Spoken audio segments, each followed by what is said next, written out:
물론 물건을 놓고 싸우는 경우는 별로 없죠. 대부분은 서로 자기의 생각과 의견, 지식을 놓고 다투게 됩니다. 동네 아저씨들끼리도 의견이 서로 달라서 다투기도 하고, 국회에 계신 분들도 의견이 달라서 채통에 맞지 않게 아이처럼 싸우곤 합니다. 아니, 지금도 싸우고 있습니다. 여기에는 여러 가지 복합적인 이유가 있겠지만, 의견이 팽팽하게 맞서는 것은 각자 나름대로 가진 것이 있고, 나름대로 본 것이 있고, 나름대로 경험한 것이 있기 때문입니다. 그렇지만 세상이야 그런다 치더라도 우리가 한 믿음과 한 신앙과 한 성령 안에 있는 교회 안에서도 이런 일들이 심심찮게 일어나곤 합니다. 왜냐하면 예수님을 잘 믿든 못 믿든, 교회를 오래 다녔든 안 다녔든지 간에 나름대로 본 곳이 있기 때문에, 나름의 신앙 고백이 있기 때문에, 나름대로 받은 은혜가 있고 받은 비전이 있기 때문에 그렇습니다. 그래서 자기의 입장과 생각을 포기하지 않고, 또 이것이 생각보다 쉽지도 않습니다. 이렇게 나름의 입장을 가지고 듣기보다는 말하려고 하고, 배우기보다는 가르치려고만 하기 때문에 부딪힘이 자주 있습니다. 옛날 같으면 자기 주장이 강한 사람을 소신이 있다라고 말을 하겠지만, 사실 우리가 신앙적으로, 영적으로 살펴볼 때는 그것은 여전히 나의 옛자가, 나의 옛사람이 죽지 않았기 때문입니다. 그냥 우리 예수님만 십자가에 못 박히게 하고 나는 아직도 십자가 앞에서 펄펄 살아있는 것입니다. 우리의 심령은 어떻습니까? 나는 죽었습니까? 살았습니까? 예수님만 죽었습니까? 나는 어떻게 하고 있습니까? 오늘 말씀은 자기의 자아를 죽인 사람들에 대한 말씀입니다. 겸손한 사람들에 대한 이야기예요. 자존심을 세우려 하기보다는 자신을 낮춘 사람들에 대한 이야기입니다. 자기의 유익을 따르기보다 기꺼이 남을 위해서 자기의 권리를 포기한 사람들에 대한 이야기입니다. 먼저 아볼로에 대해서 한번 보겠습니다. 우리 함께 24절 말씀을 읽겠습니다. 시작. 알렉산드리아에서 난 아볼로라 하는 유대인이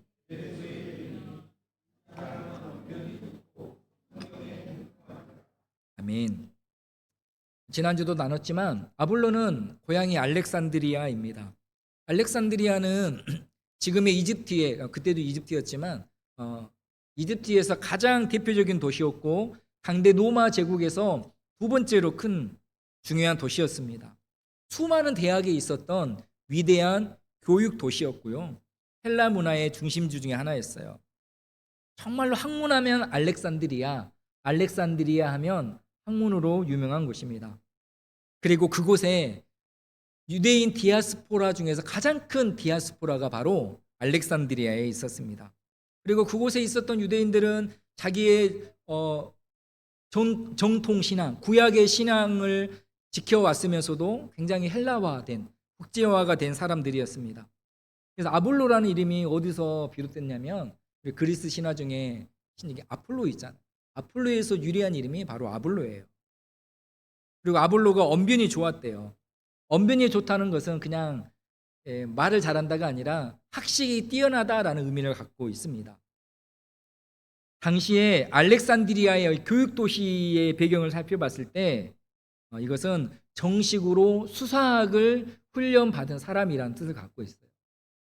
지금은 다르지만 당시에는 최고의 학문이 두 가지였습니다. 철학과 수사학이었어요. 이 두 학문은 굉장히 뛰어나야만 배울 수 있었지만 그것으로는 부족해요. 집안이 부유해야 했어요. 왜냐하면 훌륭한 선생님들과 토론도 하고 배워야 했기 때문에 부유하지 않으면 배울 수 없는 학문이었습니다. 그만큼 아볼로는 굉장히 뛰어났고 집안도 꽤 괜찮았던 사람이에요.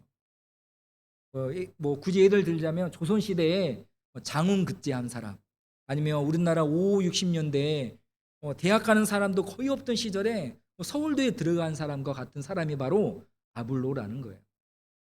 그런 엘리트였던 아볼로가 일찍이 주의 도를 배워서 열심히 예수님을 전해요. 여기서 주목할 것은 무엇이냐면 일찍이 주의 도를 배웠다라는 거예요. 근데 일찍이 주의 도, 즉 예수님에 대한 예수님을 알았고 믿었지만 근데 요한의 세례만 알았대요. 이것이 무엇이냐면요. 아볼로가 최근에 믿게 된 사람이 아니라는 거예요. 아주 오래전부터 믿었던 사람이라는 것입니다. 즉 바울이 사역하기 이전에 오순절에 성령이 임하시기 이전에 우리 예수님의 죽음과 부활 이전부터 즉 예수님의 살아생전부터 믿어왔다라는 거예요. 적어도 그의 부모 세대로부터 믿음이 깊었던 것이 바로 아볼로의 신앙의 배경입니다. 그러므로 아볼로는 어떤 사람입니까?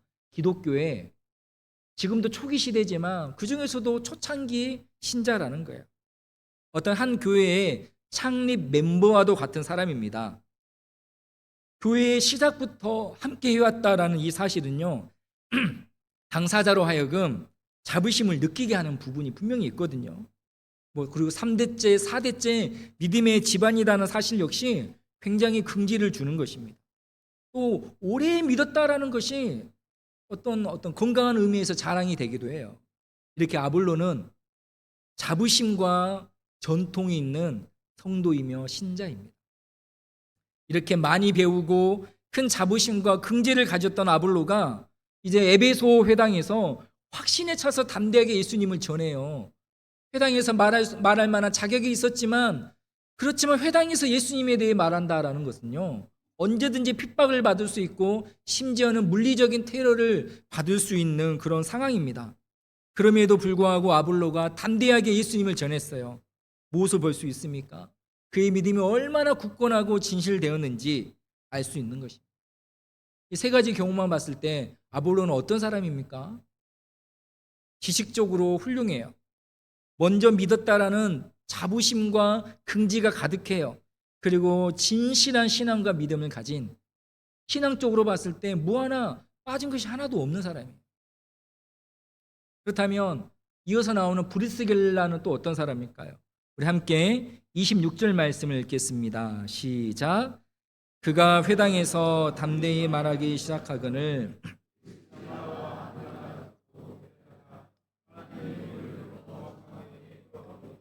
아멘. 브리스길라와 아굴라는 부부죠. 보통 남자의 이름이 먼저 쓰여지는 게 당대에 관례였는데 여성의 이름이 먼저 쓰여졌다라는 것은 브리스길라가 갖고 있었던 그 위치와 중요성에 대해서 알 수 있습니다. 아무튼 브리스길라는 아볼로에게 하나님의 도를 정확하게 풀어서 가르쳐 주었습니다. 여기서 이르더라라는 이 헬라어 단어가 액티세마이라는 단어인데요. 이 단어가 신약 성경에 딱 4번 쓰여요. 그것도 사도행전에만 4번 쓰입니다. 그 중에 하나가 어떤 거냐면 사도행전 11장에서 베드로가 환상을 통해서 자신이 본 환상을 유대인들에게 설명할 때 이 단어를 써요. 그리고 사도행전 28장에서 바울이 로마에 있을 때 가택 연금된 상태에서 자신을 찾아온 사람들에게 복음을, 예수님을 전하고 가르쳤을 때 이 단어가 사용이 돼요. 근데 이 희귀하고 중요한 단어가 베드로에게 쓰이고 바울에게나 쓰였던 이 단어가 지금 브리스길라에게 사용되고 있어요. 우리가 알려줬다, 가르쳤다, 강의했다, 이 모두 세 가지 표현은 누군가에게 지식을 전하는 그런 단어잖아요. 근데 이 중에서도 어떤 단어가 가장 권위 있고 전문적인 표현입니까? 강의했다라는 표현이겠죠. 마찬가지로 브리스길라에게 액티세마이라는 단어가 쓰여졌다라는 것은 그가 얼마나 뛰어났고 전문적이었으며 베드로와 바울의 비견할 만한 성경 교사였다라는 것을 알려주고 있는 거예요. 사실 철저하게 남존 여비적인 사고 체계에 젖어 있었던 고대 세계에서 여성인 브리스길라가 교사로서, 그것도 남자이며 학자인 아볼로를 가르쳤다? 이것은 상상할 수 없는 일이고 대단한 일입니다. 성경이 아닌 당대의 다른 문서에서는 나오지 않은 표현인가 상황이에요. 브리스길라가 아볼로보다는 학문적인 지식이 부족했을지는 몰라도 영적인 지식은 훨씬 더 많이 가지고 있었고 높은 수준이었습니다. 이렇게 요즘 젊은이들이 쓰는 말 중에 자강두천이라고 하세요. 사자성어가 아니라 자존심 강한 두 천재, 자강 두 천. 그래서 자존심 강한 두 천재가 만나면 빵 다툼이 일어난다라는 표현입니다. 네. 요즘 젊은이들 표현에 따르면 이 두 사람은 자강 두 천이에요. 매우 잘난 사람 둘이 만났어요. 나름대로 은혜가 있어요. 나름대로 어떤 일가를 이뤘어요. 만약 쌓아온 것이 많은 이 두 사람이 자기 입장만 고수하고 자기의 지식과 경험만 앞세웠다라면, 그리고 자기 지식을 붙들고 가르치려고만 했다라면 분명히 큰 다툼이 일어났을 거예요. 그러나 두 사람 모두 너무나도 겸손했습니다. 학자였던 아볼로는 자기보다 학벌이 낮은 브리스길라의 소리에 귀를 기울였어요. 남성인 아볼로는 여성인 브리스길라의 말에 귀를 기울였습니다. 당신의 메시지는 뭔가 부족해요 라는 그 말을 받아들였습니다. 그런 위치에 있는 사람이, 이런 경력을 가진 사람이 자기보다 사회적으로 부족한 사람들에게 뭔가를 듣고 지적받는다라는 것은 쉽지 않은 일입니다. 그러나 아볼로는 겸손하게 들었습니다. 자기의 생각과 의견과 믿음을 무조건 주장하기보다 겸손하게 들었습니다. 처음부터 동의했던 것은 아닐 수 있어요. 그러나 들었을 거예요. 듣다 보니, 자기를 비우고 듣다 보니 내가 알고 있었던, 내가 가르쳤던 그 복음과 예수 그리스도에 대한 지식이 부족하고 온전하지 않다라는 것을 깨달았습니다. 그리고 예수님의 사역과 십자가와 부활, 성령 강림에 대해 듣고 알게 되었습니다. 이것은 아볼로의 자기 포기와 자기 부인과 권리 포기가 있었기에 가능했던 일이에요. 우리 군대에 다녀온 남자 성도님들은 다 아실 거예요. 지금은 안 그러시겠지만 20, 30대 때 많이 하잖아요. 모이면 누가 더 군생활을 더 오래 했냐, 그런 얘기 하잖아요. 그래서 내가 더 힘든 군생활을 했고 더 어떤 군기가 더 강한 어떤 그 병과나 군부대에 있었다라고 하면 괜히 다른 사람의 수고를 덜 인정하게 되거든요. 그러지 않으신가요? 그러시잖아요. 그러셨잖아요. 네. 네. 그런데 이게요, 목사님들도 비슷해요. 목사님들도 모이면 누가 더 부목사 생활을 더 오래 했나, 힘들겠나, 그런 얘기를 합니다. 나는 신방 갔다 집에 오면 9시에 하면 오 그러냐 하면 되는데 나는 10시에 집에 왔어. 난 11시에 집에 와서 그런 얘기하고, 나는 월요일도 출근해서 막 그런 얘기를 하는 거예요. 저희 파송교회가 어딘지 아시죠? 파송교회 너무 좋은 교회거든요. 너무 훌륭한 교회고 부흥하는 교회고 엄청 큰 교회고 제가 너무나도 자랑스러워하는 그런 교회임에도 불구하고 부목사 생활이 힘들다고 소문이 자자했어요. 이력서가 잘 안 들어와요. 청빙을 하면 힘들다고 하니까. 그래서 저도 한때는 다른 교회 사역이나 은혜에 대해서 잘 들으려고 하지 않을 때가 있었어요. 겉으로는 고생한다 하면서 속으로는 우리만 못하겠지 막 이렇게, 저는 이제 호남 사람이니까 우리만 못하지 하면서 이렇게 속으로 막 생각을 했었습니다. 해외 생활도 그러더라고요. 하노이 생활이 더 힘들다, 호치민 생활이 더 힘들다 하면 우리는 어떻습니까? 하이풍에 와보지도 않았으면서 속으로 막 우리 그런 거 있잖아요. 뭔가 더 알수록, 더 가질수록, 더 많을수록 듣지 않으려고 해요. 남을 인정하지 않고 나는 인정받으려고 합니다. 우리가요, 신앙적으로 성장하지 못하고 여전히 머물러 있는 이유 중에 하나가 바로 겸손하게 듣지 않는 데 있습니다. 우리가 교회 안에서 이루어지는 많은 사역도 분야가 다양합니다. 교회 안에서도 전문가라고 말할 수 있는 영역들이 있어요. 예배 전문가, 찬양 전문가, 설교 전문가, 묵상 전문가, 신방 전문가, 기도 전문가. 무슨 자격증이 따로 있는 것은 아니지만 자칭, 타칭 그렇게 말할 수 있는 부분이 있습니다. 또 개인적으로 굉장히 부흥하는 교회에서 신앙생활을 했던 경험, 또 그 교회에서 여러 가지 훈련과 양육과 교육을 받은 경험이 있어요. 또 자기 스스로 굉장히 잘해왔던 자기 사역에 대한 어떤 자부심과 그런 경험도 있습니다. 하지만 하나님의 모든 역사, 하나님의 모든 교회는요, 이 세상에 아무리 훌륭한 교회가 있을지라도 그 교회 안에 다 담기지 않아요. 다 담을 수 없어요. 또 내가 받은 은혜가 아무리 크더라도, 내게 아무리 크고 놀라운 삼층천과 같은 간증이 있을지라도 하나님의 크신 뜻이 그 한 사람을 통해서만 다 드러날 수 없어요. 우리 하나님 그렇게 작은 하나님이 아니시잖아요.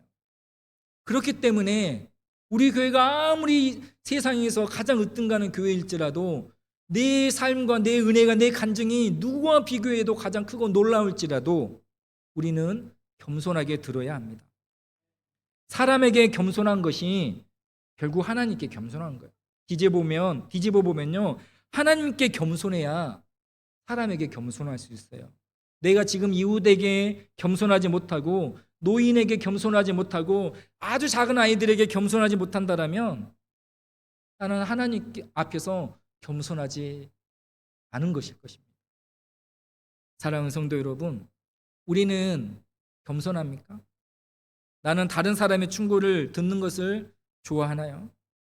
때론 남이 찌르는 소리나 지적하는 소리를 하더라도 겸손하게 듣고 있습니까?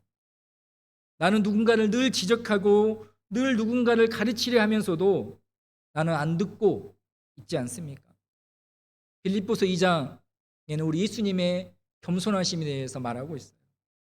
너희 안에 이 마음을 품으라. 곧 그리스도 예수의 마음이니 그는 근본 하나님의 본체시나 하나님과 동등됨을 취할 것으로 여기지 아니하시고 오히려 자기를 비워 종의 형체를 가지사 사람들과 같이 되셨고 사람의 모양으로 나타나사 자기를 낮추시고 죽기까지 복종하셨으니 곧 십자가에 죽으심이라. 아멘.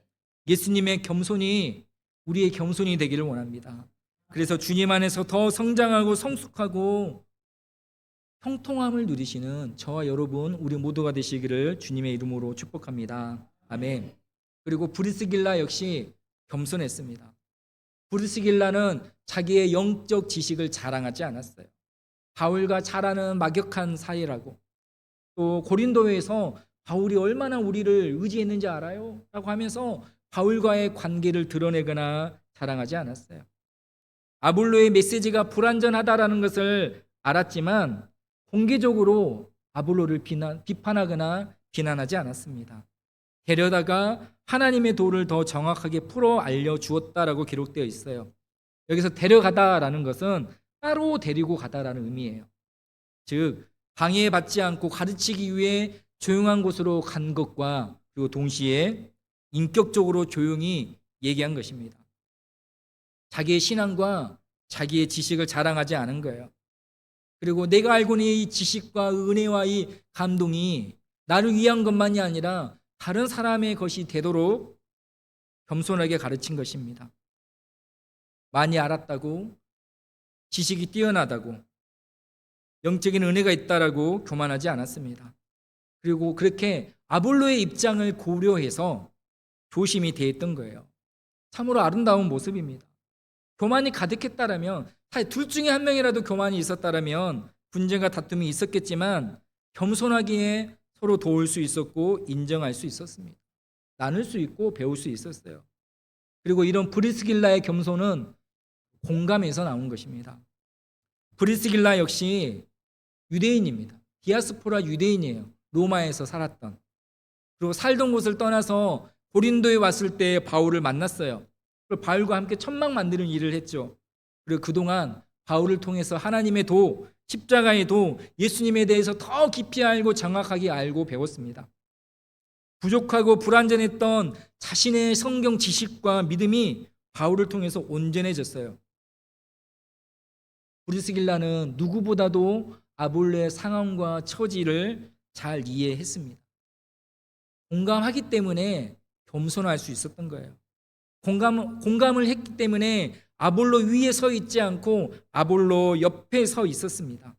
우리 예수님께서 하늘 보좌를 버리시고 이 땅에 오신 것처럼 성령 하나님이 바로 우리 안에 머물러 계신 것처럼 말입니다. 제가요, 저도 이제 나이가 적지 않은데 제가 최근에 저에 대해서 알게 된 사실이 있어요. 그래서 무엇이냐면, 저는 깜짝 놀랐어요. 내가 이랬구나. 저는 갈등 상황을 좋아하지 않아요. 사실 뭐 갈등을 좋아하는 사람 누가 있겠습니까? 근데 아무튼 저는 갈등 상황을 빨리 해결하고 싶어 합니다. 그래서 제가 이제 목회자다 보니까 많은 사람들이 저에게 찾아오죠. 그래서 A라는 사람이 저를 찾아와서 B라는 다른 사람에 대해서 말할 때가 있어요. 즉 그 사람한테 뭐 어떤 받았던 상처라든지 불만 사항이라든지 속상한 일을 말할 때가 있습니다. 저는 그 갈등 상황을 빨리 해결하고 싶어요. 그래서 그 이야기를 듣자마자 B의 장점, 이 사람이 막 흉보고 있는 그 B라는 사람에 대한 장점을 말하기 시작합니다. 제가 변호사도 아니고 대변인도 아닌데 거의 반사적으로 해요. 친하지도 않아요. 저조차도 좀 불편한 마음이 있을 수도 있겠지만 거의 즉각적으로 반사적으로 이 사람의 말을 반박하면서 말합니다. 아, 이 사람이 이런저런 사정이 있었을 거야. 그 사람 본심은 그것이 아니었을 거야. 오해하지 말고 오해를 풀어라고 말을 해요. 이런 식으로 뭐 저도 잘 알지 못하는 장점을 막 부각시키면서 갈등을 해결하려고 합니다. 그런데 그렇게 하다 보니까 저한테 토로하는 사람이 받아들이기에는 뭐야? 그러면 내가 잘못한 건가? 내가 잘못 본 건가? 내가 이해심이 부족한 건가? 내가 나쁜 사람인가? 내가 미성숙한 것인가? 라고 받아들이게 만들어 버렸다라는 것이죠. 갈등이 해소되기는커녕 오히려 갈등을 방치하거나 지속되는 결과를 만들어 왔던 것 같아요. 제가 공감하지 못했던 거죠. 같이 막 욕하자는 것이 아니라 같이 나한테 뭔가를 토로하고 있는 사람에게 공감하지 못했던 거예요. 옆에 서 있어야 되는데 옆에 서 있지 않고 제가 위에 서 있던 것이죠. 그러므로 저는 겸손한 사람이 되기를 원한 것이 아니라 겸손한 사람이라는 말을 듣기 원한 것이더라고요. 선한 사람이 되길 원한 것이 아니라 선한 사람이라는 말을 듣고 싶은 것이 되어버렸다라는 것에 대해서 제가 요즘 제 스스로를 발견하고 깜짝 놀라서 하나님 앞에 엎드리고 있어요. 사랑하는 성도 여러분, 듣는 사람뿐만 아니라 말하는 사람 역시 겸손해야 합니다. 배우는 사람 못지않게 가르치는 사람도 겸손해야 됩니다. 겸손하게 나보다 남을 낮게 여기고 예수 그리스도의 마음으로 겸손하게 해야 합니다. 예수님은 우리 가운데 오신 것처럼 공감해야 하고 또 공감해야 진정으로 겸손할 수 있습니다. 공감할 때 나를 내려놓을 수 있고 공감해야 진정 상대에 대한 편견을 내려놓을 수 있습니다. 그리고 그렇게 할 때 공동체가 바로 서고 교회가 바로 서고 가정이 바로 서게 됩니다. 브리스길라와 아볼로가 서로 겸손히 대했던 결과 에베소 교회가 굉장히 든든해졌어요. 그리고 에베소 교회도 굉장히 겸손한 교회가 됐습니다. 에베소 교회가 자기의 권리를 내려놓을 줄 알게 됐어요. 아볼로가 에베소를 떠나서 아가야로 고린도로 가려고 했을 때 못 가게 하거나 붙들거나 하지 않고 오히려 아볼로를 격려하였고 추천서를 써줬어요. 에베소 교회에서도 얼마나 아볼로가 귀했겠습니까? 근데 갑자기 고린도 교회로 간대요. 선교사로 가겠대요. 그러나 에베소 교회는 아볼로를 적극적으로 후원했습니다. 자기들만 아볼로라는 이 보물을 간직하려고 하지 않았습니다. 훌륭한 지도자 아볼로를 고린도로 보내는 에베소 교회의 이 권리 포기와 자기 부인 역시 너무나도 아름다운 모습이에요. 사랑하는 성도 여러분, 저와 여러분이 겸손하면 우리 교회가 겸손해질 것입니다. 저와 여러분이 겸손하면 우리 성도인들의 가정이 겸손해질 것입니다. 저와 여러분이 자기를 부인하고 권리를 포기하고 내려놓을 때 우리 가정, 우리 사회, 우리 나라, 우리 교회가 그럴 것입니다. 이처럼 오늘 하루도 이 한 주간도 특별히 감사의 달이라고 말을 하는 이 11월에 주님의 겸손을 닮아가는 저와 여러분 우리 모두가 되시기를 주님의 이름으로 축복합니다. 아멘. 우리 함께 오늘 말씀을 품고 기도하겠습니다. 두 개의 겸손에 대해서 나눴습니다. 아볼로의 겸손, 브리스길라의 겸손입니다. 그러나 우리가 여기서 놓치지 않아야 될 것은요, 이 두 사람의 겸손은 그냥 사람의 겸손이 아니라 하나님으로부터 비롯된 예수님이 보여주신 겸손입니다. 우리는 예수님의 겸손을 닮아가기를 원합니다.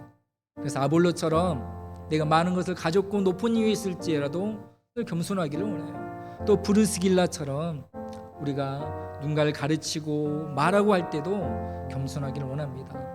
들을 때도 겸손하고 말할 때도 겸손하고 배울 때도 겸손하고 가르칠 때도 겸손하고 교회에서나 가정에서나 사회에서나 내가 어떤 한 사업의 대표든지 직원든지 상관없이 목사이든지 성도이든지 상관없이 우리 모두 주님의 겸손을 닮아 주님을 영화롭게 하고 주님의 뜻을 이루어갈 수 있는 우리 모두가 될 수 있도록 그렇게 이 오늘 하루, 이 한 주, 이 한 달, 또 남은 2024년 두 달을 살아갈 수 있도록 다 같이 한 목소리로 함께 하나님께 기도하며 나아가겠습니다. 기도하겠습니다.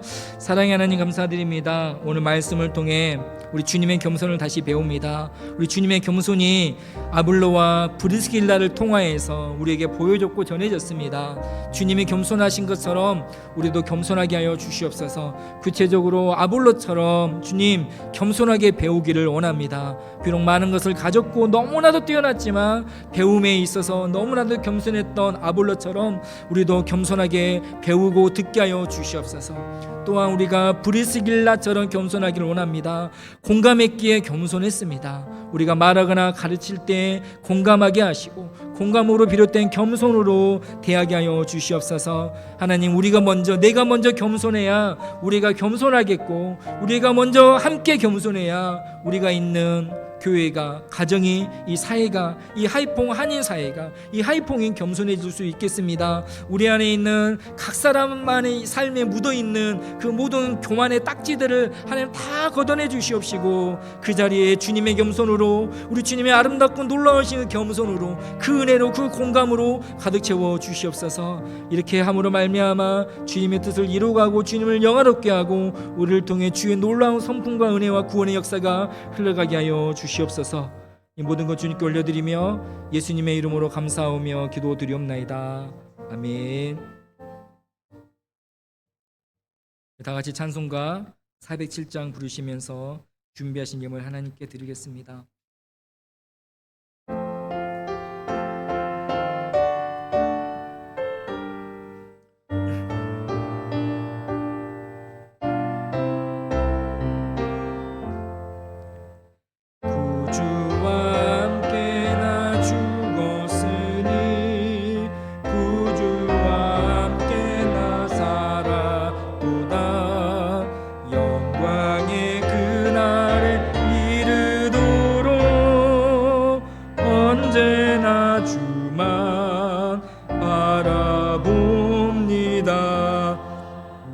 언제나 주는 날 사랑하사 언제나 새 생명 주시나니 영광의 그날에 이르도록 언제나 주만 바라봅니다. 마음속에 시험을 받을 때와 무거운 근심이 있을 때에 주께서 그때도 같이 하사 언제나 나를 도와주시네.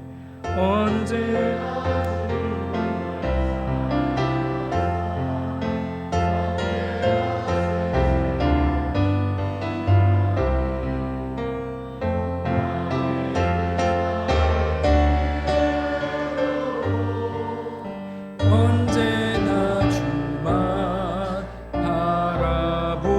바라봅니다. 뼈 아픈 눈물을 흘릴 때와 쓰라린 마음으로 단식할 때 주께서 그때도 같이 하사 언제나 나를 생각하시네. 언제나 주는 날 사랑하사 언제나 새 생명 주시나니 영광의 그날에 이르도록 언제나 주만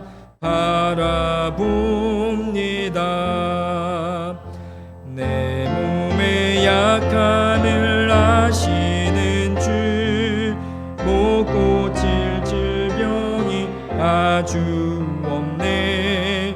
괴로운 날이나 기쁠 때나 언제나 나와 함께 하시네. 언제나 주는 날 사랑하사 언제나 새 생명 주시나니 영광이 그날에 이르도록 언제나 주만 바라봅니다.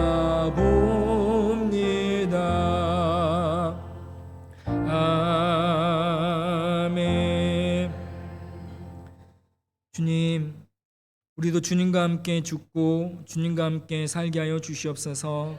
우리 안에 있는 모든 자아와 교만은 죽고 주님의 겸손을 닮아 겸손하게 살아가는 우리 모두가 다 되게 하여 주시옵소서.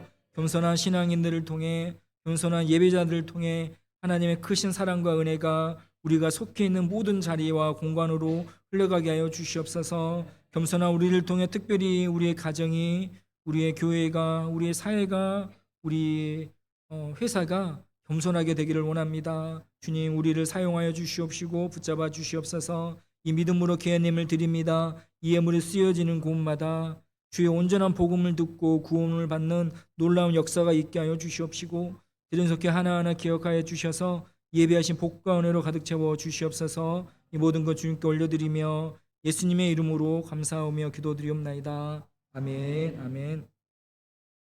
우리 앞뒤 옆에 계신 분들과 인사하겠습니다.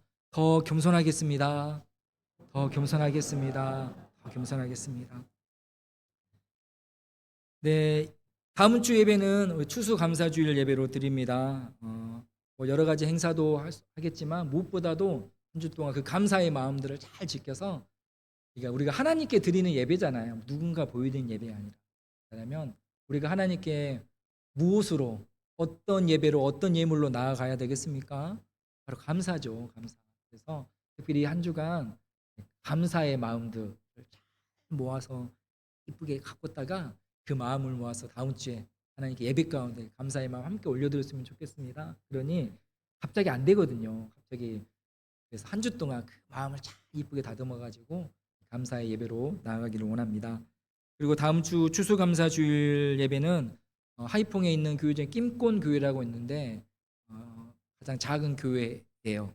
그래서 이 교회 분들과 함께 예배를 드립니다. 그래서 제가 초청했더니 물어보더라고요. 몇 명이나 갈까요? 아니면 전 성도가 갈까요? 막 그러더라고요. 그래서 물어봐, 전 성도가 몇 명이세요? 열 몇 명이래요. 다 오시라 그랬습니다. 그래서 다 오실 거예요. 그리고 다음 주에 드리게 될 추수감사주일 헌금은 전액 낌꼰 교회를 위해서 사용되니까요. 다음 주에 우리 추수감사주일 예배는 그렇게 쓰여진다는 것을 알고 하나님께 예물 드리시기 바랍니다. 그리고 우리 바자회가 이번 주 토요일입니다. 토요일에 있습니다. 헌옷, 각종 중고 물품 기증을 받고 있고요. 오늘도 많이 갖고 오셨던데 주중이라도 갖고 오시면 되겠습니다. 그리고 저희가 항상 저희가 주도하고 베트남 교회가 협력하는 형식으로 해왔는데 작년부터는 제가 사역을 맡겨드려요. 원래 그래야 되거든요. 베트남 교회가 주도적으로 하고 우리가 돕는 식으로 사역을 이행하도록 했습니다. 그래서 작년에 베트남 교회가 처음으로 주관을 했는데 이분들이 많이 힘을 얻었어요. 그래서 우리도 하면 되겠구나 라고 하셔가지고 올해도 하게 됐습니다. 문제는 저희가 주도하지 않고 저희가 참여만 하다 보니까 저희 참여가 조금 떨어진 것 같아요. 예전보다. 그래서 예배 숫자는 이렇게 많은데 애들에는 뭐 더 적었는데도 더 많이 했던 것 같은데 참여하다 보니 좀 떨어진 감도 없지 않아 있거든요. 그래서 그날 오셔서 그냥 참여, 그냥 들려서 식사하고 가는 것도 좋겠지만 함께 여러 모양을 해주셨으면 좋겠고요. 특별히 우리 여전도에서 수고를 하시는데 최근에 또 열심히 하셨던 분들이 좀 많이 한국으로 가시거나 다른 지역으로 가셔서 조금 손이 부족합니다. 그래서 우리 여성분들 또 우리 남성분들도 회사 당연히 출근하시겠지만 차도 쓰실 수도 되고요. 아니면 안 쓰시더라도 어떤 모습이든지 간에 몇몇 분들만 수고하지 않도록 함께 해주시면 감사하겠습니다. 하겠습니다. 저는 하루 종일 수고할 예정이니까요. 뭐 제가 압박을 드린 것은 아닙니다만 이렇게 함께 해주시면 감사하겠습니다. 그리고 다다음 주죠. 다음 주죠. 주일이 끝나고 19일 화요일 저녁 7시 30분에 우리 민호기 목사님 초청 찬양 집회가 거의 근 10년 만에 하이퐁에서 이루어지는 놀라운 집회입니다. 사실 지방이다 보니까 오실 분이 많지는 않거든요. 근데 모처럼 기회가 돼서 우리 민호기 목사님 아시는 분들은 아실 거예요. 그 목사님 호치민 가시는 길에 제가 살짝 모셔서 제가 여기서 집회를 하게 됩니다. 그래서 저녁에 하니까 일부러 시간을 저녁으로 잡았습니다. 퇴근 이후에 모처럼 안에 있는 기회니까 같이 찬양 부르고 은혜 받고 위로 받고 하나님께 찬양하는 은혜의 시간이 될 수 있도록 기억하십시오. 11월 19일 저녁 7시 30분입니다. 11월 언제라고요? 19일 7시 몇 분이라고요? 네, 제가 다 봤습니다. 입술을 말한 사람, 입술 말 안 한 사람, 말 안 한 사람 제가 더 강조하겠고요. 아무튼 11월 19일 7시 30분에 오셔서 함께 은혜 받는 시간. 다른 누군가가 아니라 사람 동원하는 그런 게 아니에요. 내 은혜 받자고 하는 거니까. 제가 다 드릴 수 없으니까 모셔서 하는 것이니까 함께 해주시기를 부탁드리겠습니다. 그리고 오늘 오후에 우리 교회 학교 소풍이 있습니다. 우리 아이들이 1년에 2번 기뻐하거든요. 봄 소풍하고 가을 소풍. 그래서 오늘 기대하면서 있는데 무엇보다도 안전하게 잘 다녀올 수 있도록 멀지 않습니다. 하롱베이에 있는 서놀드라는 놀이동산에 가는데 잘 다녀올 수 있도록 기도해 주시면 감사하겠습니다. 그리고 우리 찬양대 또 찬양팀 또 교회학교 교사를 상시 모집 중에 있으니 하나님 마음 주실 때 결단해 주시기를 부탁드리겠고요. 또 예배 이후에 소풍 식당으로 교회 차량으로 이동하셔서 담당 성도의 교제 나눠주시면 감사하겠습니다.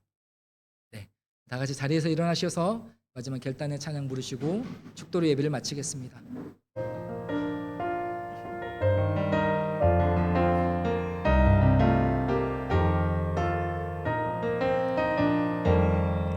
우리에겐 소원이 하나 있네.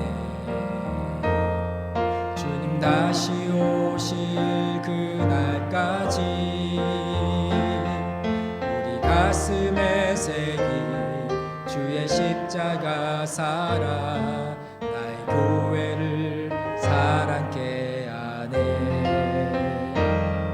주의 교회를 향한 우리 마음 희생과 포기와 가난과 고난 하며 죽음조차 우릴 막을 수 없네. 우리 교회는 이 땅에 이만 교회를 교회되게 예배를 예배되게 우릴 사용하소서. 진정한 붕의 날 오늘 임하도록 우리 사용하소서. 이제는 우리 주 예수 그리스도의 은혜와 하나님의 크신 사랑하심과 성령님의 감동감화 교통 역사하심이 우리 주님의 겸손함을 닮아 아볼로처럼 브리스길라처럼 어디에 있든지 겸손함으로 하나님을 영화롭게 하며 살기로 결단한 우리 모든 성도님들을 위해 이들의 가정과 직장과 하이퐁에서의 모든 삶과 한국에 있는 가족들과 조국 대한민국 위에 또 특별히 이 한 주간 수능 시험을 치르는 우리 모든 수험생들을 위해 지금부터 영원까지 함께하옵기를 간절히 축원하옵나이다.